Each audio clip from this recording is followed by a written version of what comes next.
Hey mamas, Pastor Cynthia here.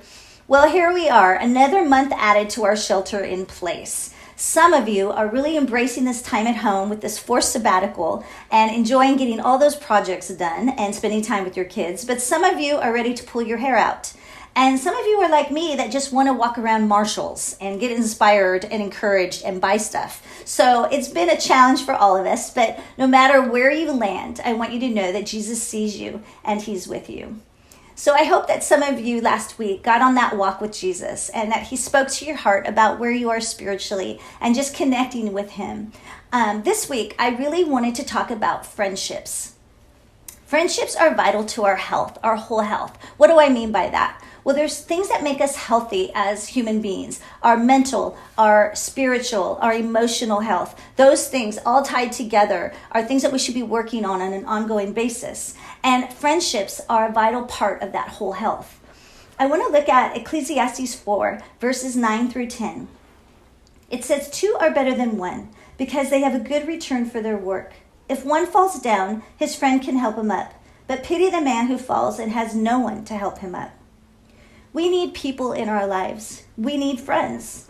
I want to challenge you that they don't need to look just like you. We have different friends for the different seasons in our life. And in the season you're in, I want to encourage you to find a friend with small children. This was so important for me when my kids were small, that I had someone to talk to listen to, and for someone to pray with.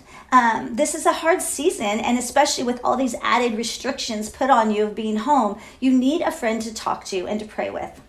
Also, friends give us a really great perspective on our life as a woman. They show us things that we don't know everything, that we still need to learn from. And hopefully your friends can learn from you too. And this was really important for me, and I hope that encourages you this week. But how do you do that with the shelter in place? Well, I want you to use technology this week.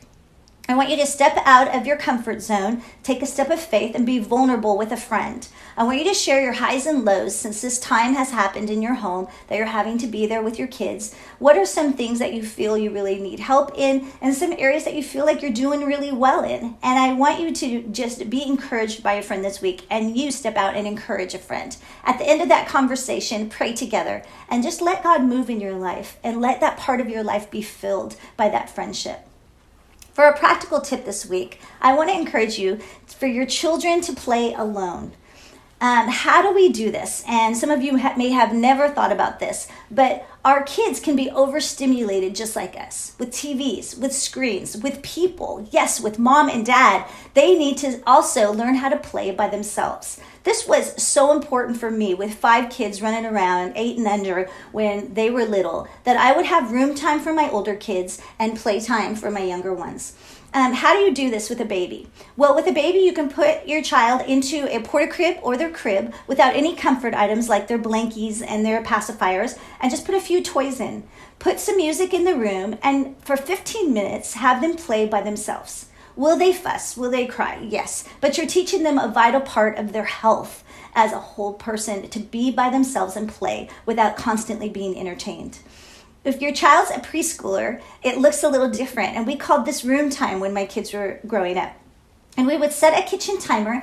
For my boys, I had to put a gate on the doorway so that they wouldn't escape. But I would have a talk with them and say, you're going to play in here till the timer goes off. We'd pull out toys and books and put music on and say, you're going to have so much fun. Use your imagination and play. And then we'd make them play in their room. For preschoolers, it can be a little longer. And each day you can add time to your baby and preschooler schedule for this playing alone time.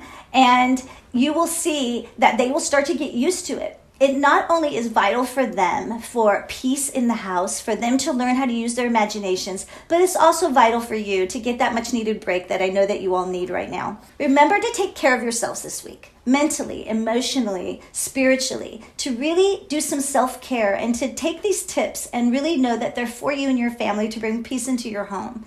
I hope that you guys all have a really great week. Know that I'm here and I'm praying for you. God bless you.